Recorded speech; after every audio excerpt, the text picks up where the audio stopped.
Ju thoni 2028-2029 e gjen Malin e Zi një vend antar të Bashkimit Evropian. Zyrtarët më të lartë të Bashkimit Evropian, e natyrisht që kjo duket shumë optimiste, kjo natyrisht që mbaret në rënd parë nga ne, që të vazhdoj me këtë rit të mbyllit së kapitujve gjatë vitit 2026, dhe ne kemi marrë si obligim dhe shpresoj, besoj, nëse të gjithë kolegët nga resorët e tyre e bëjnë punën, si që kemi në bërë ne, jo për të qenë kështu shumë subjektiv, po realiteti e tregon këtë fakt dhe ne jemi shumë krenarë, sepse shqiptarët kudo, jo vetëm në Maltëzi, po kudo që jetojnë, kanë qenë faktor kyç dhe në një farë mënyrë garanci e shtetit euro-atlantik. Kudo që ne nuk kemi hyrë në këtë qeveri me çdo kusht, nuk ka qenë lehtë fare. Pasi që kjo është qeveria me heterogjene ndonjëherë e themeluar në Maltëzi. Qartë. Por në fakt kjo në një farë mënyrë paraqet. Sa stabil është Marash me këtë konglomerat të shumë të partish? Po ne kemi asnjëherë gati 2/3 i kemi. Pra asnjëherë themi kështu me siguri 15 vitet e fundit nuk kemi pas një mbështetje kaq të lartë sa u takon numrave dhe të gjitha këto procese po i mbyllim tani me siguri ka Kush është sfida juaj? Kush është problemi juaj real?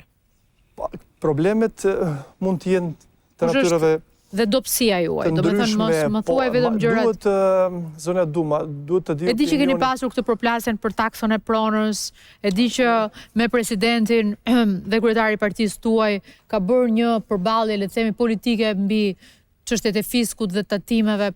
Këto janë politikat qeverisë. Por përtej kësaj unë dua të pyes me sinqeritet politik. Kush është problemi i shqiptarëve të Malitëzi dhe pastaj Malitëzi? Problemi i shqiptarëve në Maltëzi për mendimin tim është që duhet jemi shumë më unik, shumë të bashkuar. Shumë më kompakt. Shumë më kompakt, shumë të bashkuar. Ne kemi mbetur pak më shumë se 30.000 shqiptarë në Maltëzi dhe jemi shumë subjekte politike për fat keq.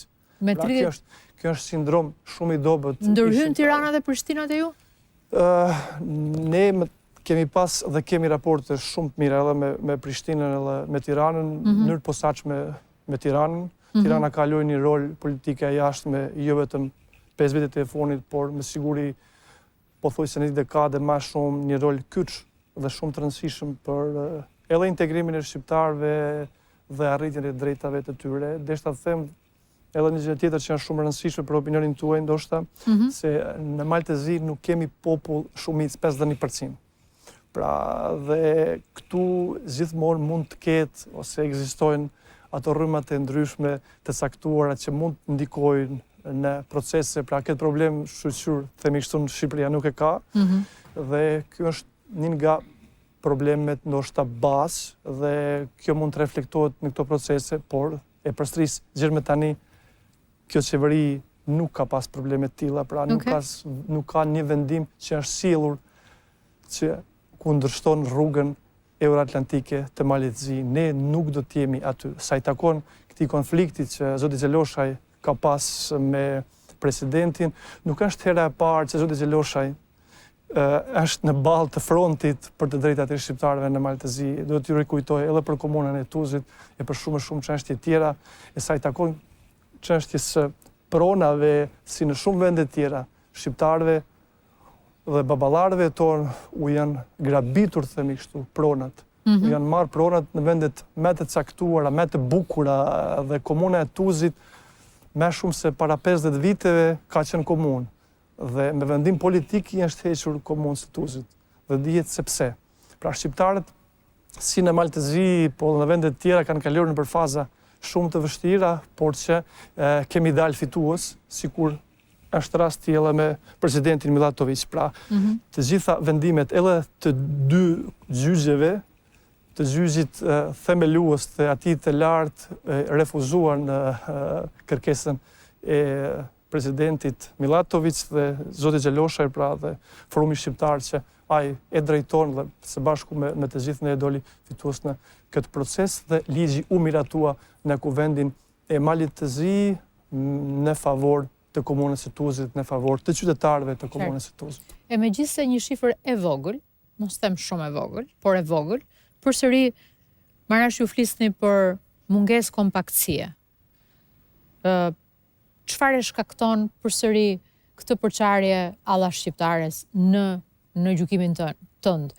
Ndodh Maqedoninë e Veriut, ka ndasi të forta politike edhe në Prishtinë dhe në Kosovë për disa çështje. Nuk mund të them që ndodh në Shqipëri, se s'ka arsye të jashtme pse të ndodh, por atje në Kosovë, ata që quajnë veten, le të themi, futurist ose politikanët e të ardhmes, nuk e adresojnë shumë çështjen serbe, ata që quajnë veten autonomist dhe lokalist adresojnë shumë problemet etnike dhe ka çarje të thella në hapësirën shqiptare përtej Shqipërisë. Si e gjykon sot në vesën e një politikani të ri, por që je ministër dhe që e ke prekur me dorë, nëse ka një agjend të stimuluar, të investuar, të financuar reale që ti e kupton që nuk ka të bëjë me personalitetin, nuk ka të bëjë me psikologjinë e shqiptarëve, nuk ka të bëjë me shoqërinë shqiptare, por ka të bëjë me investimin e jashtëm për të qenë në gjendje të përçarë. Po, zëre, Duma ju dini dhe përcjellni këtë situatë, e përmend në gjitha trevat ku jetojnë shqiptarët dhe ne tentojmë se nuk kemi shumë dallim, unë dhe zotë Gjeloshaj në vit dhe ne në politikë kemi hyrë për ideal për komunën e Tuzit dhe këtë ja kemi arritur ta dëshmojmë të kundërt të natyrisht së bashku me të gjithë shqiptarët e Tuzit, të me gjithë subjektet tjera që jemi bashkuar dhe mezi ja dolim edhe me atë bashkim që kemi bërë të gjithë së bashku. Unë mendoj se ne duhet jemi shumë autokritik ndaj vetes, ne duhet shikohemi shumë në pasqyrë, jo se si dukemi, po se çfarë bëjmë dhe cilat janë rezultatet që i kemi pas. Sindromi që unë të jemi pari ose unë do të jemi pari është të shprehim kështu në gjuhë, është problemi kryesor. Nuk lëshon njëri vendin e parë. Absolutisht. Edhe atëherë kur një rotacion dhe një dakordësim mes palëve do të ishte shumë konstruktive. Absolutisht. Ka vend për të gjithë dhe ne nuk kemi kapacitet sa do të duhej të kemi. Me njerëz për plotësuar vendet, pra, po kjo është problemi se si të rënditemi ne në zgjedhjet e caktuara. Kjo është problemi më i madh. Për fat keq, ne këtë e vuajmë ende jo vetëm shqiptarët në Maltezi, por përmendet Gjekundi në këto treva, që vetëm u përmendëm, unë apeloj, nuk është hera e parë, por këtë kemi dëshmuar si shqiptarët e Tuzit, që është i vetmi pështim për shqiptarët. Cili është profesioni jotë? Unë profesionin bazë kom simlenin dhe psikologjinë. Kom punuar edhe si gazetar dhe në shumë fusha, me vonë kom kaluar të merr me politikë, thash si ideal për komunën e Tuzit dhe i arritëm qëllimit.